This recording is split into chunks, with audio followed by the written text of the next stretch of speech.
நீ கூறிய கதையையும் அதை பாங்காக எடுத்துரைத்த விதத்தையும் அக்கதைக்கு நீ கூறிய கருத்தையும் கேட்டு பூரித்துப் போனேன்.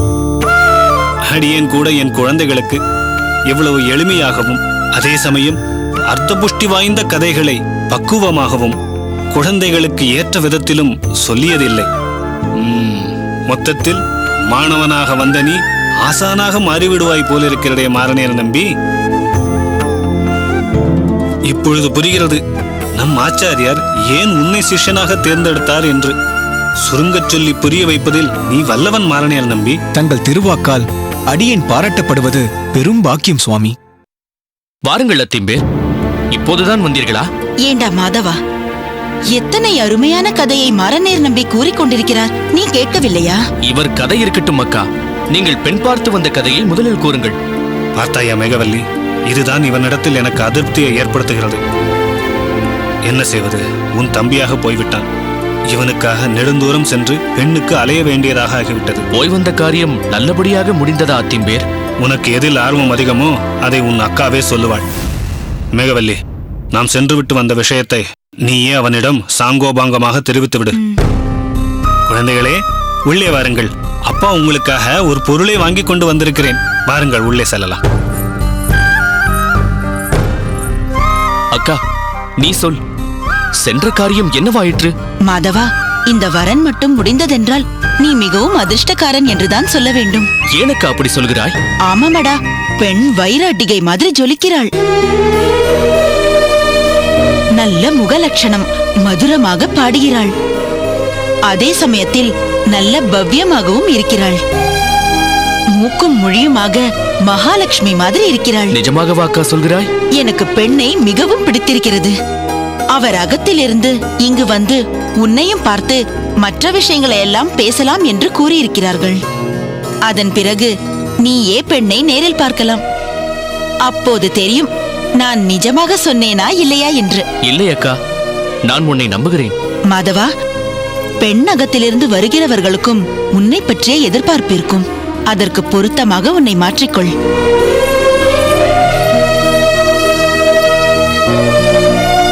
மாதவா, மாதவா, என்ன மாறனேர் நம்பி? என்ன நின்று கொண்டே பகல் கனவா? அதெல்லாம் ஒன்றுமில்லை. புரிகிறது புரிகிறது. எல்லா கனவையும் இப்பொழுதே கண்டுவிடாதே. கல்யாணத்திற்கு பிறகும் கொஞ்சம் மிச்சம் வை.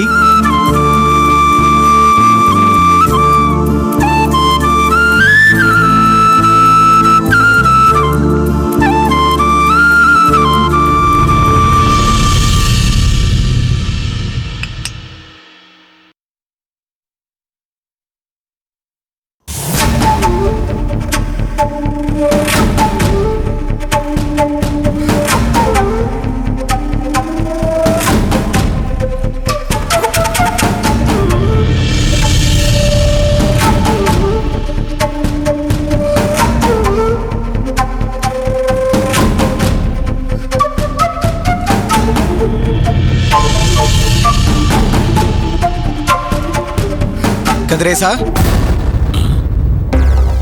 தாமு வா, உள்ளே வா தாமு. தாமு உட்கார் தாமு. ஆஹா, என்ன கதிரேசா இது?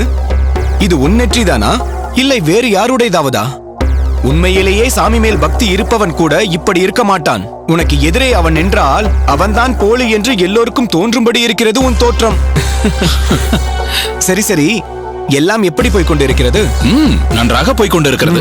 ஆமாம், உன்னை எங்கே இந்த பக்கம் வெகு நாட்களாக காணோம்? அதுவா, ஒரு வாரம் பரனூரில் என் சித்தப்பா வீட்டிற்கு சென்றிருந்தேன். அதற்கு முன் ஒரு நாள் நானும் சொக்கேசனும் நீ படிக்கும் வகுப்பிற்கு அந்த பக்கமாக வந்திருந்தோம். 5-6 பேர் உட்கார்ந்து கொண்டு ஏதோ பாடிக்கொண்டிருந்தார்கள். தாமு, அதுதான் தமிழ் பாசுரம். ஓ, அதுதானா? என்னவோ வித்தியாசமாக இருந்தது. ஆனால் என்ன இருந்தாலும் நம்மூர் கூத்தில் பாடும் பாட்டு மாதிரி இல்லை. அப்படியா? அது பொழுதுபோக்கிற்காக பாடப்படுவது.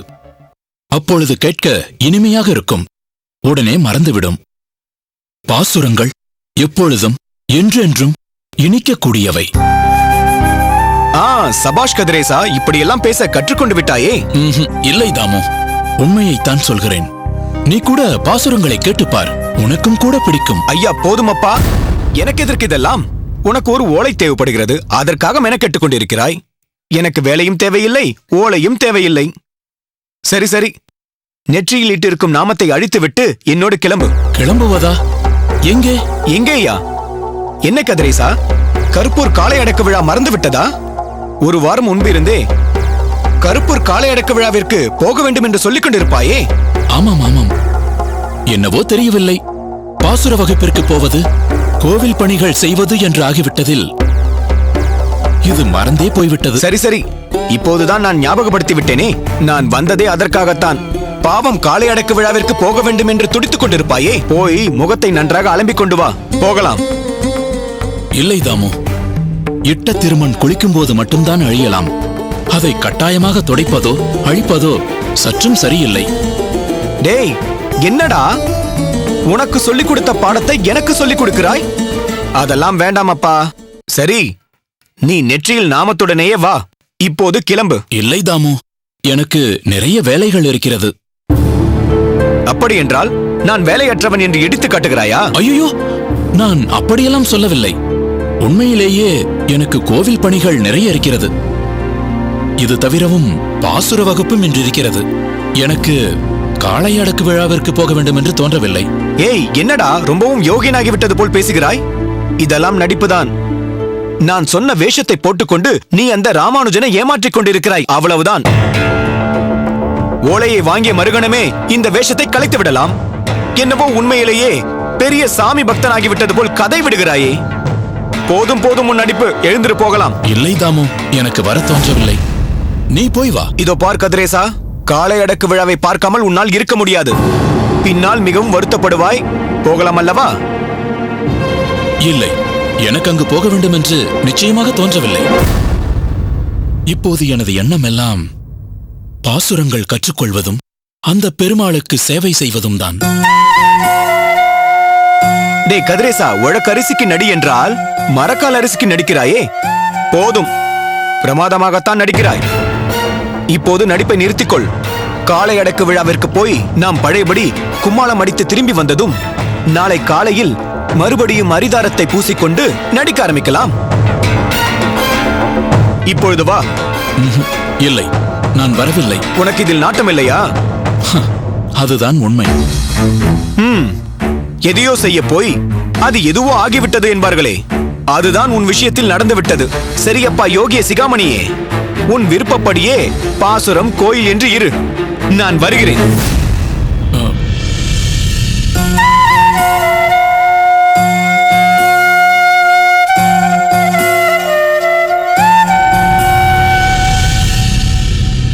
பட்டர் சுவாமிகளே, நமது கோயில் தேரை செப்பனிட தஞ்சாவூரிலிருந்து 6 பேரை வரவழைக்க இருக்கிறோம் அல்லவா? ஆமாம், அவர்களுக்கு கூட தகவல் கொடுத்து வரவழைக்க ஏற்பாடு செய்தாகிவிட்டது என்று நேற்று கூட சொன்னீரே. ஆமாம், அவர்கள் இன்று மதியத்திற்குள் வந்து விடுவார்கள். கிட்டத்தட்ட 1 வாரம் வரை அவர்கள் தங்க வேண்டியிருக்கும். செய்து விட்டேன் சுவாமி. அவர்கள் தங்குவதற்கு கூட மணியக்கார தெருவில் ஒரு சிறிய வீட்டை ஏற்பாடு செய்து விட்டேன். செய்து விட்டீரா? சரி சரி, அதை கேட்கத்தான் உம்மை கூப்பிட்டு அனுப்பினேன். ஆமாம், அதற்கு என்ன வாடகை? வாடகையா? அந்த வீட்டு சொந்தக்காரர்களிடம் கேட்டேன். நம்மூர் தேர்ப்பணிக்காக வருகிறார்கள், அதுவும் பெருமாள் கைங்கரியம்தான். வாடகையெல்லாம் ஒன்றும் வேண்டாம் என்று மறுத்துவிட்டார். சரி, அவர்கள் வந்ததும் சொல்லுங்கள். வீட்டை காட்டுவதற்கு என் உதவியாளனை அனுப்பி வைக்கிறேன். நன்றி சுவாமிகளே. எங்கே செய்யாமல் மறந்து விடுவீர்களோ என்றுதான் பயந்து விட்டேன். அதெல்லாம் பயப்படவே வேண்டாம். ஒரு முறை இந்த காதில் ஓதி விட்டீர்களோ போதும், மறக்கவே மாட்டேன். பட்டரே, அங்கே பாருங்கள்.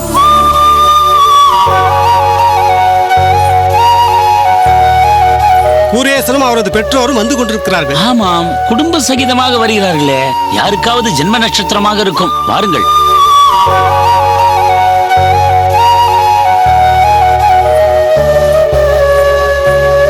வாருங்கள் சுவாமி. நமஸ்காரம். நமஸ்காரம். நமஸ்காரம். தங்களை கொஞ்ச நாட்களாக இந்த பக்கம் காணவில்லையே. பேய்மழை பெய்து பெருவெள்ளத்தை கொண்டு வந்து விட்டது. இப்படி எப்படி போக முடியாமல் ஆகிவிட்டது. எப்படி வர முடியும்? ஆமாம், மழை வெள்ளத்தினால் பாதிக்கப்பட்ட மக்களுக்கு இங்கு தங்குவதற்கு நிறைய உதவிகள் செய்திருக்கிறீர்கள் என்று கேள்விப்பட்டேன். ஆமாம், ஏதோ முடிந்தவரை செய்திருக்கிறோம். அவ்வளவு பேரையும் இரவெல்லாம் கோவிலுக்குள் தங்க வைப்பது சற்று சிரம சாத்தியமான காரியம்தான். ஆனால் அவர்கள் படும் பாட்டை பார்த்தால் நம் சிரமம் எல்லாம் ஒன்றுமே இல்லை என்று தோன்றுகிறது. குழந்தை குட்டிகளுடன் இரவெல்லாம் நின்று கொண்டும் உட்கார்ந்தபடியும் தான் தூங்கியிருக்கிறார்கள். பாவம். இதுவே பெரும்பாடு என்றால் கோயிலுக்குள்ளே வர முடியாத ஜனங்களின் நிலைமையை யோசித்து பாருங்கள். இரவெல்லாம் இடுப்பளவு தண்ணீரில் நின்று கொண்டிருந்திருக்கிறார்கள். அதனால் சில குழந்தைகளுக்கு ஜன்னி கண்டு விட்டதாகவும் கூட அங்கு போய் பார்த்துவிட்டு வந்து எங்கள் கணக்கு பிள்ளை கூறினார். உடனே எங்கள் குடும்ப வைத்தியரை அனுப்பி அவர்களுக்கு வேண்டிய மருத்துவ உதவியை செய்ய சொன்னோம். உங்களை பற்றி கேட்கவா வேண்டும்? இலகிய மனம் என்பதற்கு இலக்கணம் அல்லவா தங்கள் குடும்பம்? பட்டரே, உங்களுக்கு ஒன்று தெரியுமா? என்ன?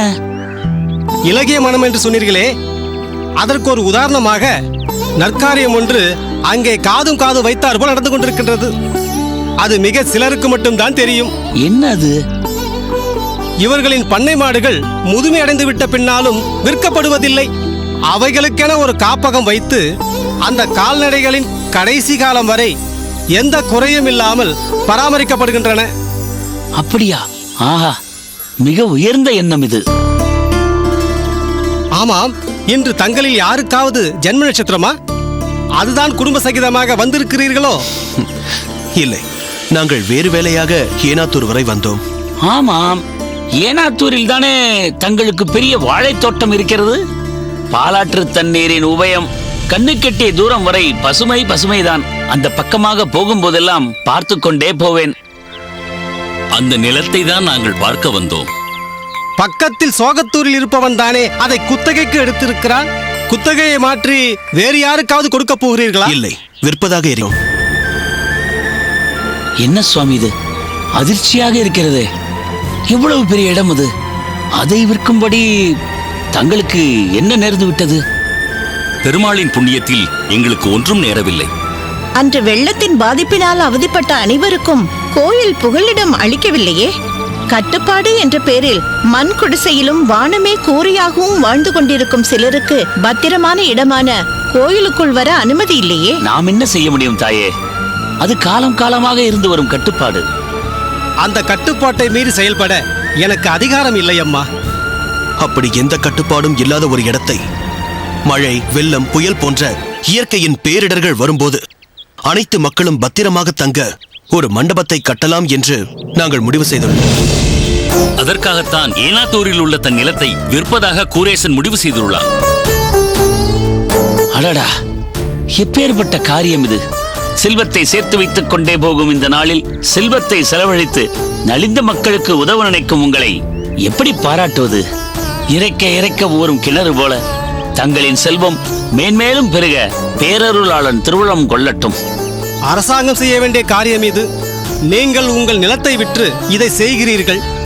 உலகம் உள்ள வரைக்கும் உங்கள் பெயர் நிலைத்து நிற்கும். பெருமாள் உங்களுக்கு எந்த குறையும் வைக்க மாட்டார். தாங்கள் வரதனை சேவித்து தங்களின் இந்த புதிய முயற்சிக்கு அவரின் ஆசீர்வாதத்தை பெறலாம். வாருங்கள், வாருங்கள் சுவாமி.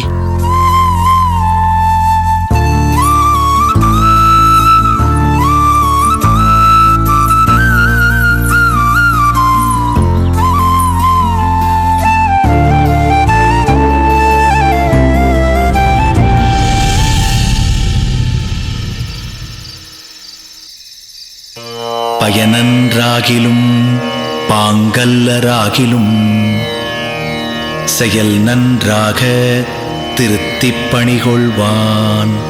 குயில் நின்றார் பொழில் சூழ் குருகூர் நம்பி முயல்கின்றேன் முந்தன் மொய்கழற்கண்பையே.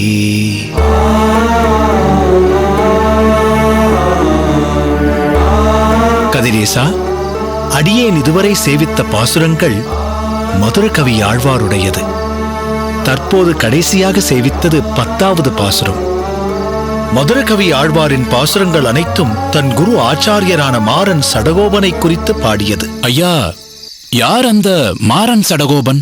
உண்ணும் சோறு, பருகு நீர், தின்னும் வெற்றிலையும் எல்லாம் கண்ணன் என்று எம்பெருமானைத் தவிர வேறொரு விஷயங்களையும் அறியாதவர் மாறன் சடகோபனாகிய நம்மாழ்வார்.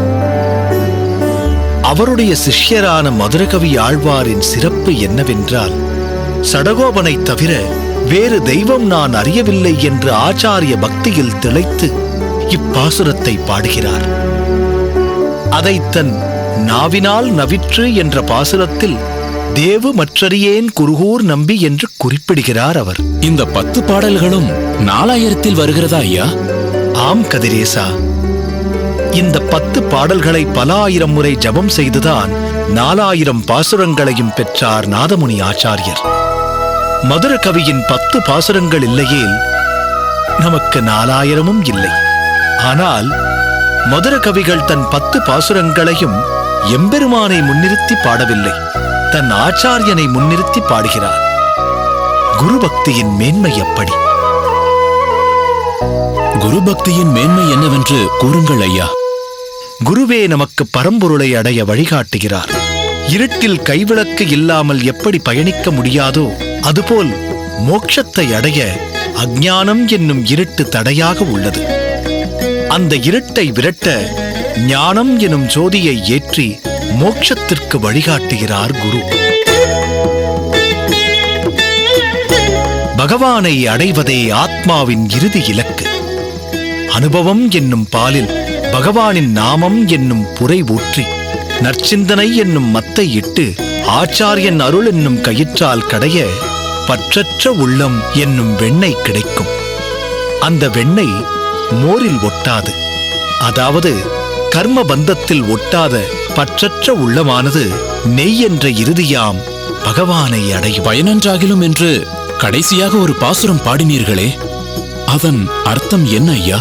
பிறரை திருத்துவதால் தமக்கு எந்த ஒரு பயனும் இல்லாமற் போனாலும், அவர்கள் திருந்துவதற்கு முயல்வதாக தெரியாமற் போனாலும், தமது செய்கையாலேயே நன்றாக சிக்ஷித்து அவர்களை ஆட்கொள்வதற்காக குயில் ஆரவாரம் செய்யும் சோலைகளாக சூழப்பெற்ற திருநகரி என்னும் தேசத்தில் எழுந்தருளியிருக்கிற ஆழ்வாரே தேவரீருடைய சிறந்த திருவடிகளில் அன்பு உண்டாவதைக் குறித்தே அடியேன் முயற்சி செய்கிறேன் என்று பாடுகிறார் மதுரகவி ஆழ்வார்.